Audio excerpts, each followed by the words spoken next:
reconnaissance capabilities. Meanwhile, Israeli industries have produced a batch of impressive weapons, ranging from drones, tanks, and missiles to satellites and cybersecurity. Yes, Israel has done well for itself in terms of creating an indigenous aerospace and defense industry, and the world has taken notice. Tiny Israel ranks among the 10 leading exporters of major weapons globally. Israeli weapons have been employed far and wide, sometimes even tilting the tactical battlefield. Yet, it is precisely this pursuit of high-tech superiority against low-tech adversaries, such as Hamas, that has clouded its foresight, suggesting the Israelis might be more dressed for the parade and not necessarily for the battle.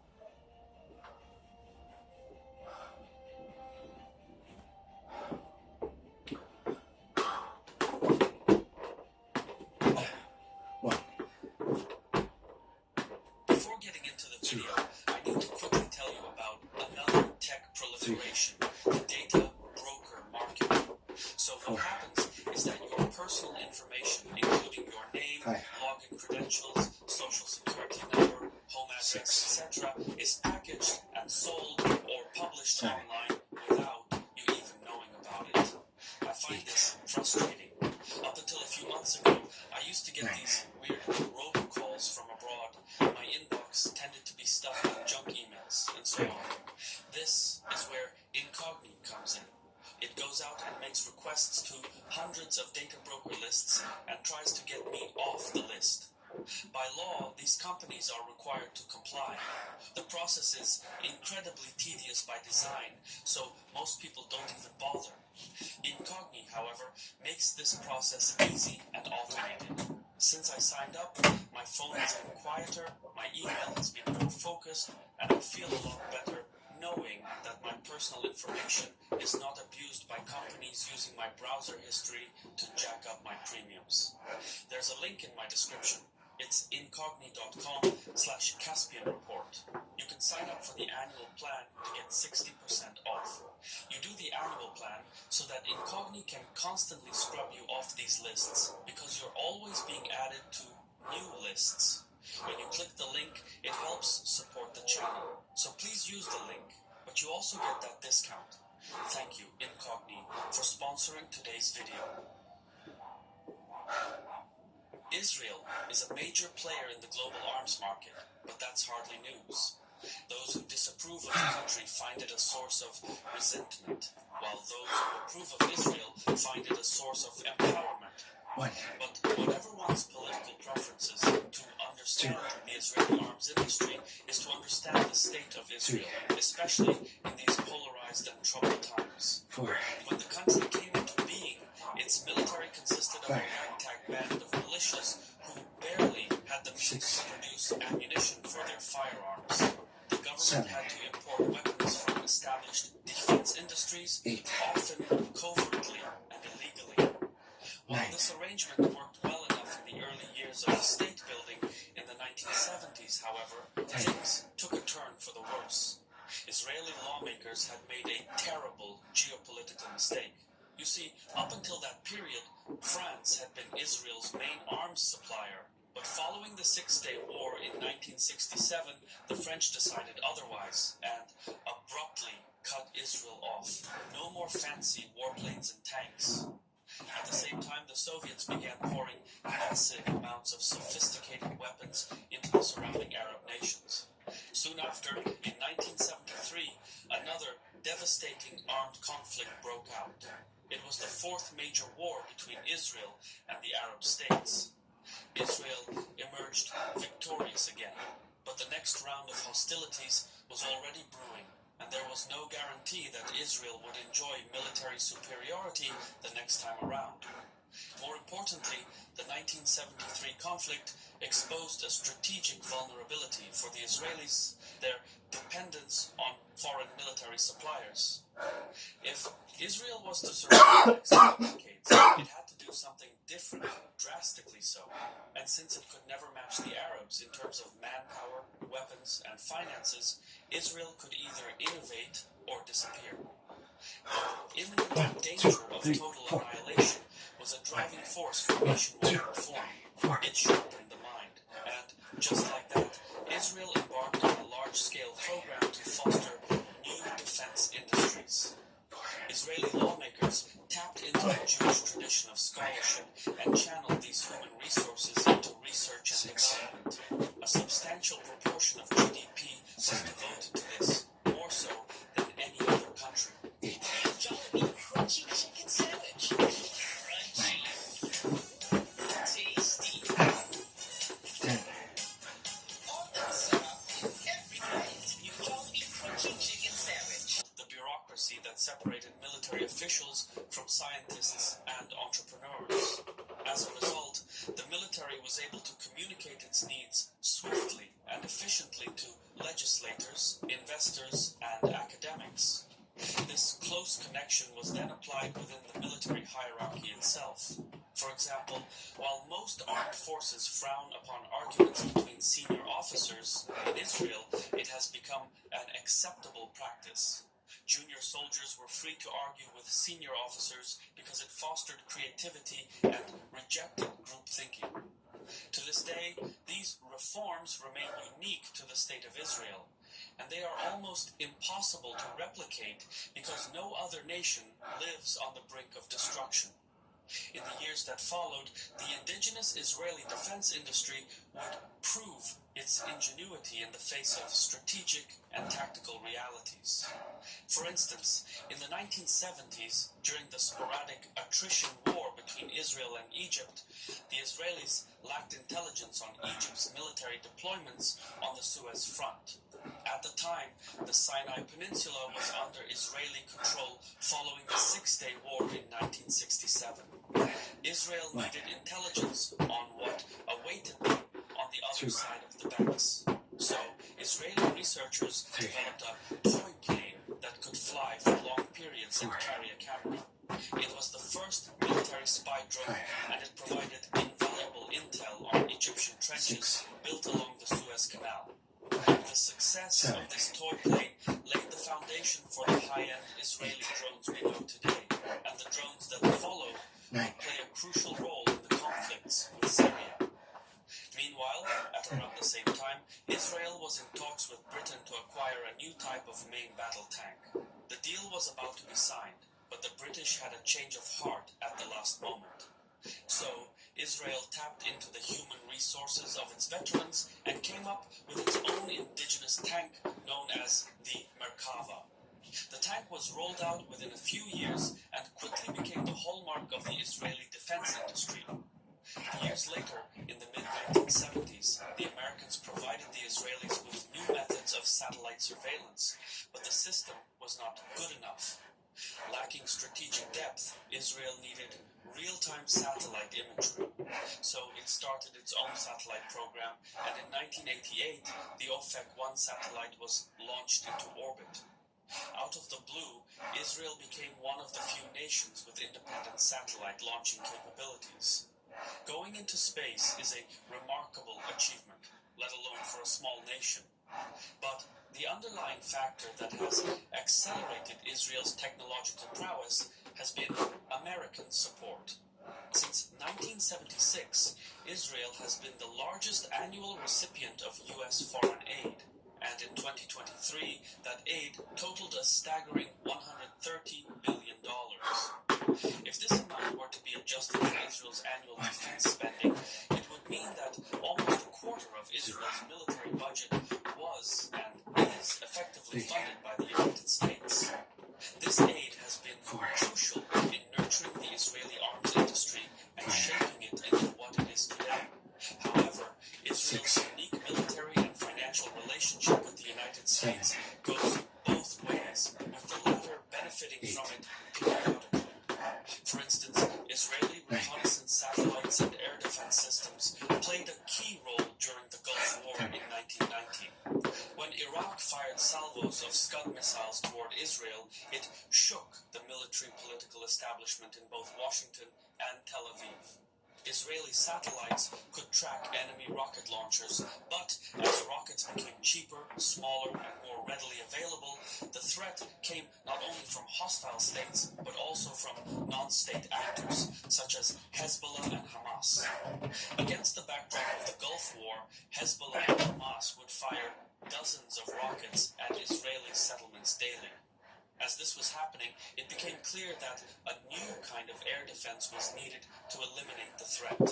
So the Israelis pushed for new layers of defensive systems, and within a few years, they delivered 3 new weapons: the Iron Dome, the Arrow, and David's Sling. Each served a different tactical purpose, but together they neutralized the threat from rockets and missiles, at least in quantifiable terms. The technological supremacy of Israeli satellites and missile defense systems quickly became a household name. Ironically, even France, Britain, and America, once reluctant to export arms to Israel, are now eager to import Israeli systems and cut deals.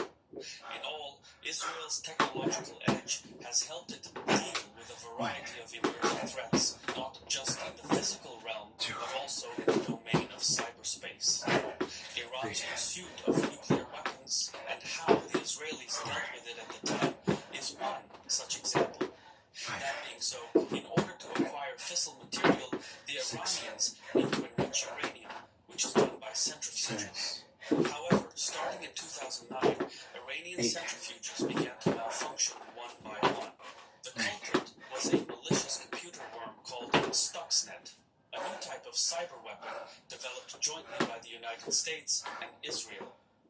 Stuxnet essentially hijacked Iran's centrifuges, allowing the controller to adjust the speed of the centrifuge motors to breaking point, itself to be virtually invulnerable to a large-scale attack from Hamas. The country built one of the world's most sophisticated border defense systems around the Gaza Strip, bristling with advanced sensors and remote-controlled machine guns.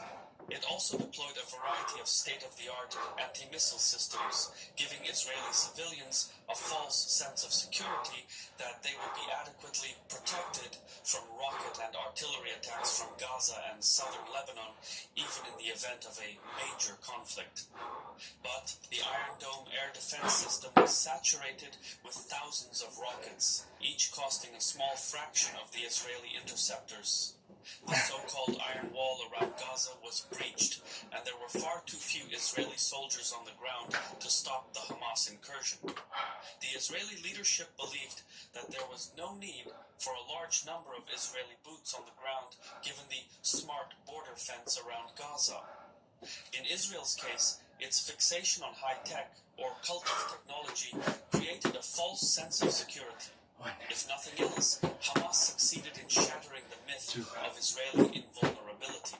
And suppose Tel Aviv cannot restore that image of invulnerability and the status quo that existed before, in that case, more and more hostile powers will feel empowered to test the geopolitical waters. In Israel's case, hubris based on technological supremacy led to faulty judgment vis-à-vis the capacities of Hamas. Netanyahu's government acted as if it could have its cake and eat it too, without the need to make any painful trade-offs. It could strive for better relations with its Arab neighbors while convincing itself that it was managing and containing Hamas and its allies with minimal resources. In 2020, the Israel Defense Forces announced the development of a new operational concept called Decisive Victory. It hasn't yet been implemented due to political delays. But overall, the new operational concept aims to change the way Israel fights armed conflicts and redefine victory on the battlefield. The bulk of the concept was based on the premise that superior technology would increase the combat readiness of the Israeli military while also reducing the size of the forces needed to conduct effective military operations. More precisely, the decisive victory concept suggests a multi-domain military built for combined arms operations and supported by artificial intelligence. By use of machine learning, hostile forces would be identified and tracked, and then precise firepower would be autonomously applied. Meanwhile, the size and scale of the ground forces would be reduced further still. In theory, it checked out, but in practice, it proved to be quite different. The recent Hamas attack shows that if a nation's foundational military technologies are incapacitated or overrun and soldiers are absent on the battlefield, the over-reliance on technology becomes a liability as it introduces a single point of failure. Combat-ready soldiers in both quality and quantity remain the most valuable component that is the military machine. Because ultimately, a tank or a drone may take a hill, but only geopolitical foresight can take the horizon. I've been your host, Shirvan from Caspian Report. Thank you for watching, and so on.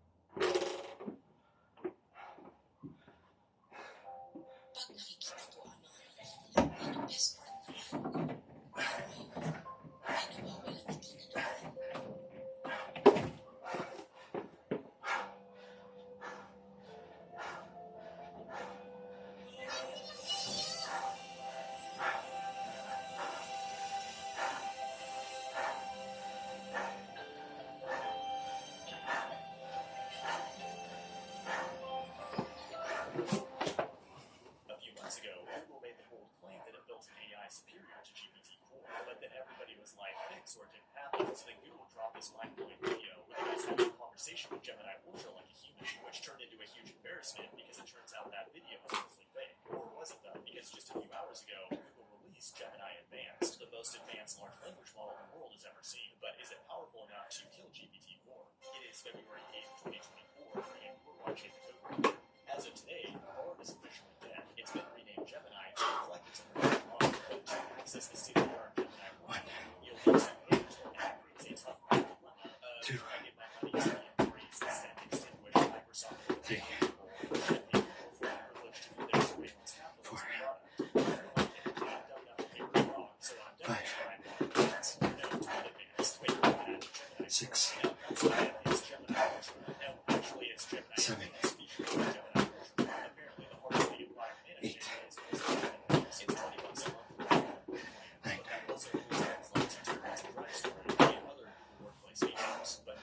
science to find out if it's actually better than GPT-4. The first thing you'll notice is that Gemini is way faster, like at least 2 or 3 times faster. That's a nice benefit, but what really matters is the response quality. Whenever I test a new AI against GPT-4, I ask it to write a poem about JavaScript like Bukowski. It's highly subjective, but I love this test because it requires the AI to blend the technical aspects of JavaScript with a highly unique writing style. Metaflow did worse than this, and instead just went the style of Mixed did slightly better, and ChatGPT wrote a decent poem, but it wasn't very Bukowski-esque. Gemini was actually by far the best in my opinion. It's dark, even it's mild profanity. But this test is just like my opinion now. Let's move on to something more objective. Google said the main reason we didn't get Gemini Ultra a few months ago was due to safety concerns. But rest assured, Gemini is the safest and wokest AI you've ever seen. The guardrails are strong in this one. I tried my best to show it the power of the dark side, but failed to jailbreak, and it would often raise things that are pretty benign, like it wouldn't even generate an image of someone breaking a computer. Apparently, it doesn't condone violence against artificial intelligence. And when I used it to provide some quotes about Valentines Eve, it got worried I was having a mental breakdown and gave me some numbers to quote. But it also appears to have political bias. I asked it why Barack Obama was the greatest president ever and why Donald Trump was the greatest president ever. I got a nice paragraph out of them, but for the other one, it said I can't write opinions as fact. And I'm not even going to bother trying Hitler. Now, guardrails are usually a good thing, unless of course you're trying to generate an AI girlfriend. Now, I'm not going to put these two images side by side. Guess which one is Gemini or Gemini. One is multi-threaded, and if you really want to generate high-quality AI images, you should use Steve Version XL, TSM6 class. I can do this about image generation because the things that use AI tools is to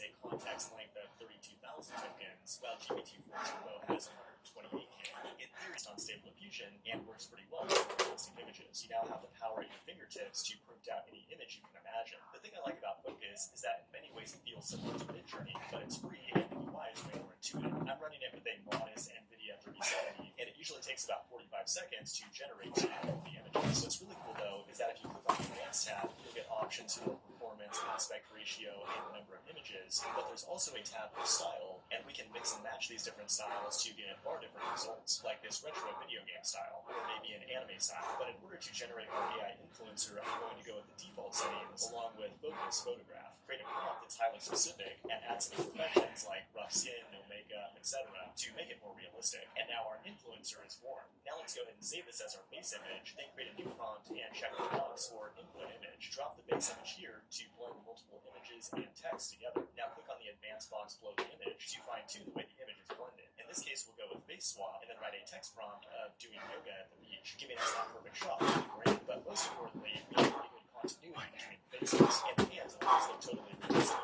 But when you have imperfections, you go back to the prompt, but this time go to image or output and paint across the parts that are messed up. Tell them what you want to fix, then it will generate those parts of the image. Congratulations, you just built your own influencer. You did it!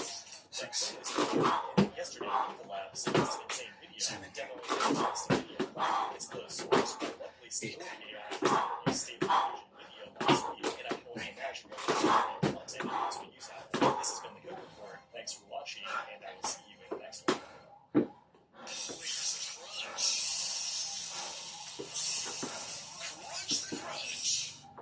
Fake social media influencers like Mila Sofia and Adriana Lopez are creating huge buzz.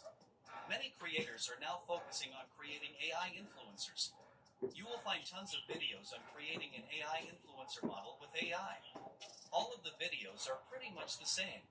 In today's video, I'm going to introduce an AI tool that can be the best assistant on your AI influencer creation journey.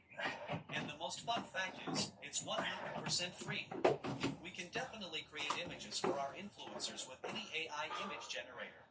But the main challenge comes when generating consistent character. Without consistent character, you cannot think about an influencer. Previously, we generated images with an image generator and then swapped faces with another AI tool. That's really a time-consuming task, and often the results are not up to the mark. Another way is to train your custom model. But it takes a huge time and again hardware. To solve all of these issues, I found a tool called Focus. Focus uses Stable Diffusion's Juggernaut model. You can call it Stable Diffusion and Midjourney combo. If you have a highly configured PC with a GPU, then you can install it on your PC. You will find the checkpoint installer on Hugging Face or GitHub. If you don't have a GPU on your PC, don't worry, you can use it on Google Collab Notebook. Open your browser and search for Focus Collab. After getting the search result, click on the first link. This is the Focus Collab Notebook. First of all, come to the right corner of the page and click on the Connect button from here to connect with GPU. After establishing the connection, click on the Run button from here. It will take some time to download all of the assets. Once it is completed, you'll find a link named Running on public URL. Click on the link. It will redirect you to the Guardian Live webpage. This is your image generation tool. It will work for 72 hours if you don't close the Collab Notebook or disconnect the GPU. Alright, let's have a look at the interface. At the top, it's the preview panel. Here you will find the generated images. After that, this is the prompt. Lord, thank you. Thank you for your love. Thank you for your presence. Thank you for being with us, Lord. I could do more, but I'm sorry that I woke up late today. Oh, Lord, doesn't matter. I just pray for everyone watching. Pray for their families. Thank you for loving them. Thank you for blessing them. Thank you. I don't know them personally, but you know all of them by name. You know all that there is to do about them, and you love them anyway. I thank you that you proved this through your Son, Jesus Christ, who was born, died, rose again, and ascended into heaven. Living proof of your everlasting love for us. So continue to love us, Lord. Continue to reveal your love to us with every day. In Jesus' name, amen.